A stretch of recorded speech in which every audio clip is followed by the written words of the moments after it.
Hello guys, we are back with the topic of family planning, जिसका जो main topic है contraceptive methods. ठीक है, फैमिली प्लानिंग में हम फैमिली प्लानिंग के बारे में पढ़ चुके हैं, डेफिनेशन पढ़ चुके हैं, फैमिली प्लानिंग का ऑब्जेक्टिव पढ़ चुके हैं, फैमिली प्लानिंग का स्कोप पढ़ चुके हैं। फैमिली प्लानिंग के ऑब्जेक्टिव में गाइज 5 ऑब्जेक्टिव थे, जिसमें पहला था टू अवॉइड अनवांटेड बर्थ, दूसरा था to bring about wanted birth, तीसरा था to regulate interval between pregnancy के बीच में एक टाइम डिफरेंस रखना, और चौथा था to regulate the age at which birth is given. ठीक है, प्रेगनेंसी हम रेगुलेट कर सके कि हमें किस एज में कंसेप्शन करना है, किस एज में बच्चा पैदा करना है, किस एज में हमें अपनी फैमिली स्टार्ट करनी है। और सबसे चौथा था कि हम डिसाइड कर सके कि हम फैमिली में कितने नंबर ऑफ बच्चे चाहते हैं। ठीक है, 1 चाहते हैं, 2 चाहते हैं, उसके बाद हम चाहें तो परमानेंट स्टेरिलाइजेशन करा सकते हैं अगर हमें आगे बच्चे नहीं चाहिए या हमें गलती से भी कोई कंसेप्शन नहीं चाहिए। तो ये 5 ऑब्जेक्टिव थे फैमिली प्लानिंग के। ठीक है, इस फैमिली प्लानिंग के ऑब्जेक्टिव पर ही हम कॉन्ट्रासेप्टिव मेथड्स के बारे में पढ़ेंगे। ठीक है, तो कॉन्ट्रासेप्टिव मेथड का मतलब क्या होता है? कॉन्ट्रासेप्शन का बेसिक मतलब होता है कि बर्थ को रोकना, प्रेगनेंसी को होने से रोकना, फर्टिलाइजेशन होने से रोक देने को हम कॉन्ट्रासेप्शन कहते हैं। ठीक है, और वो कॉन्ट्रासेप्टिव मेथड्स या वो कॉन्ट्रासेप्टिव डिवाइसेस जिन्हें हम यूज करते हैं प्रेगनेंसी को रोकने के लिए, उसे हम कॉन्ट्रासेप्टिव मेथड्स या कॉन्ट्रासेप्टिव डिवाइसेस कहते हैं। ठीक है, तो कॉन्ट्रासेप्शन प्रेगनेंसी को रोकना, इस मेथड को पढ़ने से पहले कि हम कैसे कैसे प्रेगनेंसी को रोक सकते हैं, फर्टिलाइजेशन होने से रोक सकते हैं,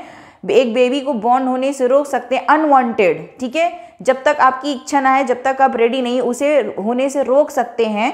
ठीक है, इसको पढ़ने से पहले हम थोड़ी सी फिजियोलॉजी पढ़ेंगे रिप्रोडक्शन की। ठीक है, To understand contraceptive method, it is necessary to understand the basic physiology of reproduction. ठीक है, फिजियोलॉजी क्या होती है कि किसी भी लिविंग बीइंग का फंक्शन कैसे हो रहा है। ठीक है, उसकी स्टडी को हम फिजियोलॉजी कहते हैं। तो हम किसकी फिजियोलॉजी पढ़ेंगे? रिप्रोडक्शन की। रिप्रोडक्शन यानी कि किसी न्यू लाइफ के फॉर्म होने को, ये चाइल्ड बर्थ को हम रिप्रोडक्शन कहते हैं। ठीक है, तो हमें रिप्रोडक्शन की फंक्शनिंग पढ़नी है, फिजियोलॉजी पढ़नी है। ठीक है, और कॉन्ट्रासेप्टिव मेथड पढ़ने से पहले रिप्रोडक्शन पढ़ना, रिप्रोडक्शन की फिजियोलॉजी पढ़ना बहुत ज़रूरी है।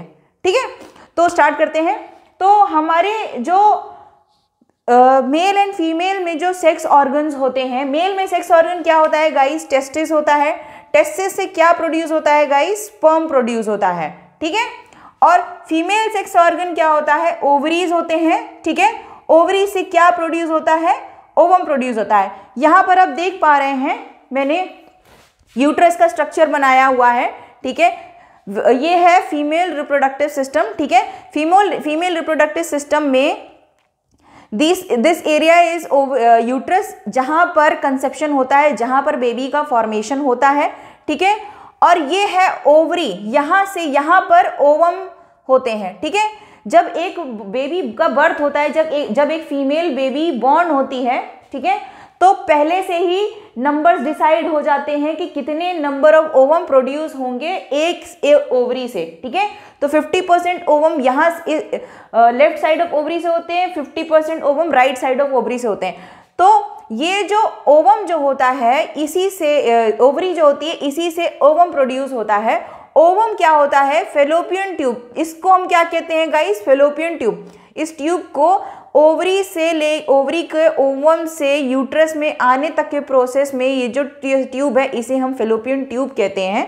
ठीक है, इसके थ्रू पास हो के ओवम क्या आता है? यूट्रस में आता है, जहां पर ये क्या होता है? ये इस एरिया में, इसको क्या कहते हैं? इस लाइन को क्या कहते हैं? एंडोमेट्रियम। ठीक है, इस एंडोमेट्रियम लाइन में क्या होता है? इम्प्लांट हो जाता है, फिक्स हो जाता है, और फिक्स होने के बाद ही ग्रो करना, जो सेल होता है जिसे हम जाइगोट कहते हैं, वो उसका मल्टीप्लिकेशन शुरू हो जाता है, सेल का ग्रोथ शुरू हो जाता है, और वो कन्वर्ट हो जाता है एक बेबी में। ठीक है, और ये है सर्विक्स एरिया गाइस। ठीक है, जहां से स्पर्म की एंट्री होती है यूट्रस में। ये वेजाइनल एरिया है, जहां पर स्पर्म का डिपोजिशन होता है थ्रू सेक्सुअल इंटरकोर्स। ठीक है, एंड ये जो एंडोमेट्रियम और यूट्रस की आउटर लाइनिंग के बीच का जो हिस्सा है इसे हम मायोमेट्रियम कहते हैं, ठीक है। तो ये है एक फीमेल रिप्रोडक्टिव सिस्टम जिसके बारे में अब हम पढ़ेंगे, ठीक है, स्टेप बाय स्टेप कि यहाँ पर फर्टिलाइजेशन प्रोसेस होता कैसे है, ठीक है। तो मेल सेक्स ऑर्गन से क्या मिलता है? मेल सेक्स ऑर्गन है टेस्टिस जिससे हमें स्पर्म मिलता है। फीमेल सेक्स ऑर्गन है ओवरीज, ठीक है, जिससे हमें ओवम मिलता है। इन दोनों की ज्वाइनिंग, इन दोनों की ज्वाइनिंग कहाँ होती है? ज्वाइन होता है inside women's body. Women's body कहाँ पर? विमेन्स बॉडी कहाँ पर? यूट्रस में ज्वाइनिंग होती है। यूट्रस में ज्वाइनिंग होने के बाद क्या होता है? फर्टिलाइजेशन हो जाता है। फर्टिलाइजेशन यानी कि स्पर्म जाके ओवम को फर्टिलाइज कर देता है और क्या हो जाता है शुरू? न्यू लाइफ बिगिनिंग, ठीक है, न्यू लाइफ बिगिन हो जाती है या ग्रो करना शुरू हो जाती है। तो ये होता है फर्टिलाइजेशन प्रोसेस, ठीक है। तो फर्टिलाइजेशन प्रोसेस में हम ये जानते हैं कि ओवम जो है, ओवम का प्रोडक्शन कैसे होता है, कब कब होता है, ठीक है।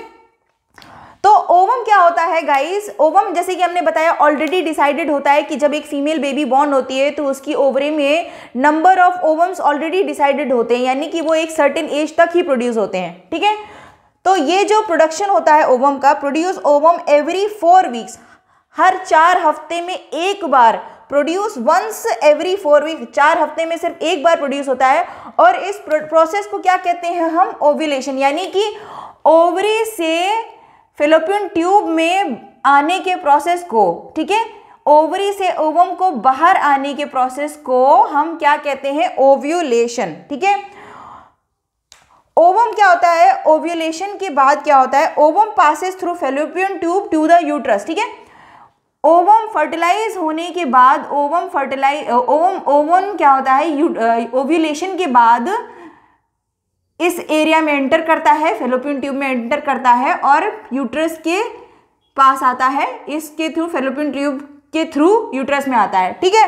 तो फैलोपियन ट्यूब में क्या होता है, ठीक है, जब ये फैलोपियन ट्यूब में पास हो रहा होता है तो फैलोपियन ट्यूब में भी एक प्रोसेस होता है, ठीक है।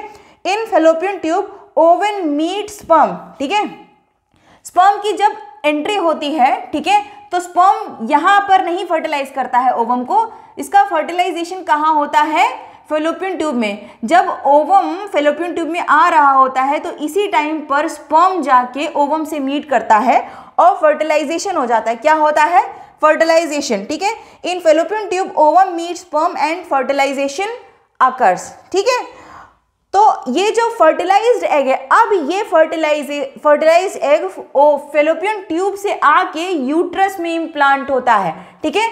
तो फर्टिलाइज्ड एग को हम क्या कहते हैं गाइस? जाइगोट कहते हैं। ये इम्प्लांट हो जाता है यूट्रस में, implant in uterus and starts growing into foetus. तो जब फैलोपियन ट्यूब में फर्टिलाइज्ड एग, ठीक है, फर्टिलाइज हो गया, अब ये फैलोपियन ट्यूब से पास होके यूट्रस एरिया में आ जाता है और ये यहाँ पर इम्प्लांट हो जाता है जिसे हम एंडोमेट्रियम वॉल कहते हैं, ठीक है। एंडोमेट्रियम वॉल में आके ये इम्प्लांट हो जाता है, ठीक है, और स्टार्ट क्या करता है? ग्रो करने लगता है फीटस में और इवेंचुअली किस में ग्रो कर जाता है? एक हेल्दी बेबी में, ठीक है। तो ये हो गया ओवम का formation till formation of baby. Ovum के ओवरी से बाहर निकलने से लेके बेबी में ग्रो करने तक का प्रोसेस, ठीक है। अब हम ओव्यूलेशन के बारे में जानेंगे। जैसे कि हमने बताया कि ये जो प्रोसेस होता है फीमेल्स में, ये एक लिमिटेड टाइम के लिए होता है, ठीक है। कब तक होता है guys? Starts from the age of 12 to 45। तो ये जो हेल्दी लाइफ पीरियड होता है जिसमें एक फीमेल चाइल्ड को बॉर्न कर सकती है, ग्रोथ कर बच्चा कंसीव कर सकती है, कंसेप्शन कर सकती है, वो एज होती है 12 से लेके 45 ईयर्स, 12 to 45 ईयर्स, ठीक है। और इस एज में जैसे कि हमने यहाँ पर बात करी एवरी 4 मंथ, ठीक है, हर 4 मंथ यानी कि टोटल हो गए 48 डेज, ठीक है। हर 48 डेज में यूट्रस के अंदर क्या होती है? एक लाइनिंग ग्रो करती है।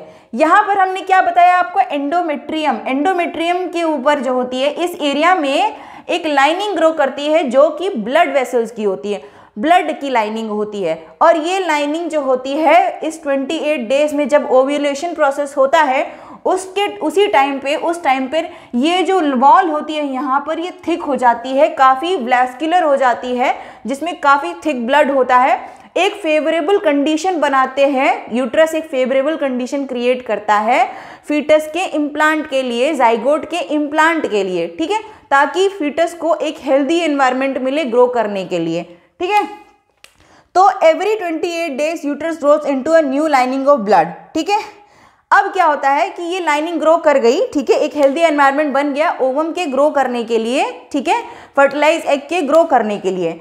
तो अगर इफ ओवम नॉट फर्टिलाइज, अगर ओवम फर्टिलाइज नहीं होता है, स्पर्म की एंट्री इस टाइम पीरियड में स्पर्म की एंट्री अगर नहीं होती है, ठीक है, नहीं होती है, तो क्या होता है, कुछ वक्त बाद ये जो लाइनिंग ऑफ ब्लड होती है ये ब्रेक कर जाती है, टूट जाती है और ये वेजाइनल एरिया से निकल जाती है, जिसे हम मंथली ब्लीडिंग भी कहते हैं और साइंटिफिक टर्म में हम इसे मेंस्ट्रुएशन कहते हैं, ठीक है। तो जो मंथली ब्लीडिंग होती है हम इसे मेंस्ट्रुएशन करते हैं, जिसकी थ्रू जो ये ब्लड लाइनिंग मंथली फॉर्म होती है एवरी 28 डेज में, ये शेड कर जाती है, यानी कि झड़ जाती है बॉडी से, लीव आउट कर जाती है थ्रू वेजाइना, ठीक है। लेकिन इन केस अगर ओवम का फर्टिलाइजेशन हो जाता है तो क्या होता है, if ovum fertilisation no further ovums are produce, ठीक है। इसका मतलब ये नहीं है कि अब ओवम प्रोड्यूस ही नहीं होगा, नहीं, ओवम प्रोड्यूस तब तक नहीं होगा जब तक बेबी फॉर्म नहीं हो जाता पूरा, ठीक है। If ovum fertilises no further ovum are released, ठीक है, एंड नो मेंस्ट्रुएशन अगर अंटिल द चाइल्ड बॉर्न, ठीक है, कोई नया ओवम प्रोड्यूस नहीं होता है, कोई दूसरी मेंस्ट्रुएशन साइकिल नहीं होती है जब तक कि 9 मंथ कंप्लीट होके एक बेबी का फॉर्मेशन नहीं हो जाता। जैसे ही बेबी का फॉर्मेशन हो जाता है उसके बाद दूसरी मेंस्ट्रुएशन साइकिल जो है स्टार्ट होती है, ठीक है। तो इस प्रोसेस को हम क्या कहते हैं, ओव्यूलेशन, ठीक है। हमने ओवम के बारे में जान लिया गाइस, ओव्यूलेशन के बारे में जान लिया, ठीक है, और हमने फर्टिलाइजेशन प्रोसेस जान लिया कि फर्टिलाइजेशन होता कैसे है। ओवरी से ओवम निकलता है जो कि फैलोपियन ट्यूब के थ्रू जब पास हो रहा होता है यूट्रस में, तो इसी प्रोसेस के टाइम पर स्पर्म एंटर करके ओवम को फर्टिलाइज कर देता है फैलोपियन ट्यूब में, और फर्टिलाइज्ड ओवम जो कि जाइगोट है वो यहाँ आके एंडोमेट्रियम वॉल में इम्प्लांट हो जाता है, जो कि 28 डेज के अंदर जो है एक नई लाइनिंग फॉर्म करती है, फेवरेबल कंडीशन फॉर्म करती है फीटस के लिए, ताकि फीटस हेल्दी ग्रो कर सके, ठीक है। अगर ओवम मिलता है, ठीक है, ओवम फर्टिलाइज हो जाता है, फर्टिलाइजेशन हो जाता है और इम्प्लांट हो जाता है, ठीक है, तब तक क्या होता है कि मेंस्ट्रुएशन साइकिल और नया ओवम नहीं प्रोड्यूस होता है, अगली मेंस्ट्रुएशन साइकिल वहीं रुक जाती है जब तक बेबी फॉर्म नहीं होता। और इन केस ओवम फर्टिलाइज नहीं होता है, उसे स्पर्म नहीं मिलता है, फर्टिलाइजेशन नहीं होता है, तो ये जो लाइनिंग होती है शेड करती है, वेजाइनल एरिया के थ्रू निकल जाती है, जिसे हम क्या कहते हैं, मेंस्ट्रुएशन साइकिल या मंथली ब्लीडिंग, ठीक है। ये हो गया फीमेल रिप्रोडक्टिव सिस्टम के बारे में, जिसमें हमने ओवम और ओव्यूलेशन के बारे में पढ़ लिया। अब हम जानते हैं स्पर्म के बारे में, ठीक है। स्पर्म कहाँ प्रोड्यूस होते हैं गाइस, जैसे कि हमने देखा कि ये टेस्टिस में प्रोड्यूस होते हैं, लेकिन ये भी एक प्रोसेस के थ्रू पास होते हैं, जिसके बारे में अभी मैं आपको डायग्राम के थ्रू बता दूंगी, ठीक है। प्रोड्यूस्ड बाय टेस्टिस, क्या लिखा है, ये प्रोड्यूस्ड बाय टेस्टिस, ठीक है। ये स्पर्म क्या कहाँ पास करते हैं, पासेस थ्रू स्पर्मेटिक डक्ट, ठीक है। जैसे यहाँ पर फैलोपियन ट्यूब में पास हो रहा है, यहाँ पर क्या होता है, ये स्पर्म स्पर्मेटिक डक्ट के थ्रू पास होते हैं और एंटर करते हैं ऐसे एरिया में जहाँ, जिसे हम कहते हैं seminal vesicle and prostate gland. Seminal vesicle और प्रोस्टेट ग्लैंड क्या बनाते हैं, सीमेन बनाते हैं, ठीक है। तो गाइस कंफ्यूज मत करिएगा, semen and sperm are not same, semen अलग चीज है, स्पर्म अलग चीज है, ठीक है। स्पर्म क्या है, सेल हैं जो कि फर्टिलाइज करेंगे ओवम को। सीमन सिर्फ एक मिक्सचर ऑफ फ्लूइड है, फ्लूइड एक हेल्दी एनवायरनमेंट है स्पर्म के लिए, जिसमें स्पर्म मिक्स होके, सीमन सिर्फ एक माध्यम है, ठीक है, स्पर्म के इजैकुलेशन के लिए ड्यूरिंग सेक्सुअल इंटरकोर्स, जिसके थ्रू वो क्या होता है, ये वेजाइनल एरिया में ड्यूरिंग सेक्सुअल इंटरकोर्स इजैकुलेशन होता है और सीमन में मिक्स होके स्पर्म वेजाइनल एरिया में डिपॉजिट हो जाता है, ठीक है। सिर्फ इतना ही काम होता है सीमेन का, जो कि कहाँ प्रोड्यूस होता है, seminal vesicle and prostate gland में, ठीक है। तो सीमेन कंटेन्स स्पर्म, सीमेन क्या होते हैं, semen contains sperm ejaculated from penis into vagina, ठीक है। और जब वेजाइनल एरिया में डिपोजिशन हो जाता है सीमेन का, तो सीमेन क्या करता है, सीमेन जो होता है वो इस एरिया में डिपॉजिट कर देता है स्पर्म को, ठीक है। और उसमें सिर्फ एक ही स्पर्म एंटर कर सकता है जो कि ओवम को फर्टिलाइज कर सकता है। तो ये हो गया पूरा कॉन्ट्रासेप्टिव मेथड, जिसमें हमें ये पढ़ना है कि हमें रोकना किस प्रोसेस को है। तो बेसिकली कहाँ क्या हो रहा था, फर्टिलाइजेशन, ठीक है। हमें बेसिकली कॉन्ट्रासेप्टिव मेथड्स में ये समझना है कि हमें ओव्यूलेशन प्रोसेस, ठीक है, ओवरी से ओवम को बाहर आने के प्रोसेस को रोकना है, ठीक है। फर्स्ट कॉन्ट्रासेप्टिव मेथड, ठीक है, पहला कॉन्ट्रासेप्शन ये है, ठीक है। स्पर्म की एंट्री को रोकना है यूट्रस में जाने से, ताकि फर्टिलाइजेशन ना हो पाए, ओवम से ये ना मिल पाए, ठीक है, मीटिंग ना हो पाए और फर्टिलाइजेशन ना हो पाए, ठीक है। और दूसरा क्या है कि इन केस अगर फर्टिलाइजेशन हो गया है, ठीक है, तो फीटस को इम्प्लांट होने से रोकना, फीटस को यहाँ इम्प्लांट होने से रोकना, ठीक है, इन सारे प्रोसेस को। और अगर गलती से इजैकुलेशन हो गया है इनसाइड वेजाइना, तो इस एरिया में स्पर्म की डिपोजिशन हो गया है, तो स्पर्म की यहीं पर एंट्री रोक देना, स्पर्म को वेजाइनल एरिया में ही किल कर देना। इन सारे प्रोसेस को हम समझेंगे थ्रू कॉन्ट्रासेप्टिव मेथड्स कि हम कौन कौन से मेजर्स लेते हैं जिससे हम प्रेगनेंसी होने की पॉसिबिलिटीज को रोक सकते हैं, ठीक है। तो ये हो गया थोड़ा सा मेथड, कॉन्ट्रासेप्टिव मेथड, ठीक है, फिजियोलॉजी ऑफ रिप्रोडक्शन, ठीक है, जिसमें हमने ओव्यूलेशन, ओवम और स्पर्म के बारे में पढ़ लिया। अब हम स्टेप बाय स्टेप पढ़ेंगे कि कितने कॉन्ट्रासेप्टिव मेथड्स होते हैं, ठीक है क्लास। तो आगे बढ़ते हैं। ओके गाइस, हम फीमेल रिप्रोडक्टिव सिस्टम के बारे में पढ़ चुके हैं, ठीक है, जो कि यहाँ बना हुआ है ऑलरेडी, हम इसे एक्सप्लेन कर चुके हैं। अब हम मेल रिप्रोडक्टिव सिस्टम के बारे में पढ़ लेते हैं, क्योंकि हमने पढ़ लिया था इन राइटिंग, हमने पढ़ लिया था कि सीमेन प्रोड्यूस कैसे होता है, ठीक है। तो अब हम यहाँ देख लेते हैं कि स्पर्म प्रोडक्शन कैसे होता है। Sperm production guys testicle area में होता है, ठीक है। तो ये है टेस्टिकल गाइस, जिस बैग में ये सस्पेंडेड होता है, इसे हम स्क्रोटम कहते हैं, और जिसके थ्रू जो है सीमेन स्पर्म यहाँ से निकल के सीमेन में मिक्स होता है, इसे हम वास डिफरेंस कहते हैं, ठीक है। तो वेसेक्टोमी जो है यहीं पर होती है, यानी कि इसको काटा यहीं से जाता है, ठीक है, जिसके बारे में आगे पढ़ेंगे, one of the contraceptive methods, जिसमें परमानेंट स्टेरिलाइजेशन के बारे में पढ़ेंगे। तो इसे ही हम यहाँ पर सर्जरी के थ्रू काट देते हैं या फिर रिमूव कर देते हैं थोड़ा सा हिस्सा, ठीक है, जिससे स्पर्म का यहाँ पर मूवमेंट हो नहीं पाता है, ठीक है। तो जो इजैकुलेटरी फ्लूइड होता है, जो सीमेन होता है, वो कहाँ पर बनता है, प्रोस्टेट ग्लैंड में बनता है और सेमिनल वेसिकल में बनता है। प्रोस्टेट ग्लैंड से बन के ये सेमिनल वेसिकल में बनता भी है एंड डिपॉजिट भी हो जाता है, ठीक है। तो ये जो डिपॉजिट फ्लूइड है during ejaculation, during sexual course, semen क्या करता है, ये यहाँ से इजैकुलेट होता है, ठीक है। और ये जो स्पर्म होता है, ये स्पर्म सीमेन में मिक्स होके थ्रू पेनिस बाहर आता है during ejaculation, during sexual intercourse, ठीक है। तो ये है गाइस प्रोस्टेट ग्लैंड, ठीक है। और ये है इजैकुलेटरी डक्ट। इजैकुलेटरी डक्ट यानी कि जहाँ से इजैकुलेशन होता है, इजैकुलेशन यानी कि एक झटके में कोई चीज़ बाहर आ जाना, उसे हम इजैकुलेट कहते हैं, ठीक है।